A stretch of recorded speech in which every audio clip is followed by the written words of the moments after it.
თამაზ ბიბილური 1, გიორგი ლილუაშვილი 2, სერგო ჯავახიძე 3, კობა დავითაშვილი 4, აკაკი ასეთიანი 6, ნინო ჭანიშვილი 7, თეიმურაზ ბობოხიძე 8, შალვა ნათელაშვილი 9, ლევან ჩიჩუა 11, ნესტან კირთაძე 12, გიორგი ჩიხლაძე 13, ნინო ბურჯანაძე 14, ზურაბ ხარატიშვილი 15, მიხეილ სალუაშვილი 16, ქართლოს ღარიბაშვილი 17, მამუკა ჭოხონელიძე 18, ავთანდილ მარგიანი 19, ნუგზარ ავალიანი 20, მამუკა მელიქიშვილი 21, თეიმურაზ მჟავია 22.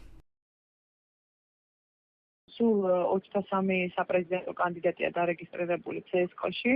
აქედან სამ საარჩევნო სუბიექტმა, ერთიანმა ნაციონალურმა მოძრაობამ, ქართულმა ოცნებამ და ქრისტიან-დემოკრატიულმა მოძრაობამ კანონის საფუძველზე დაიტოვეს ის რიგითი ნომრები, რომლითაც სარგებლობდნენ წინა საპარლამენტო არჩევნების დროს, ანუ საუბარია რიგით ნომერზე 5, 51 და 10. დანარჩენმა საპრეზიდენტო კანდიდატებმა და მათმა წარმომადგენლებმა მიიღეს მონაწილეობა წილისყრაში და მათ თვითონვე ჰქონდათ საშუალება, რომ თვითონ განესაზღვრათ, ანუ თვითონ ამოიღოთ მათთვის მისანიჭებელი რიგითი ნომერი.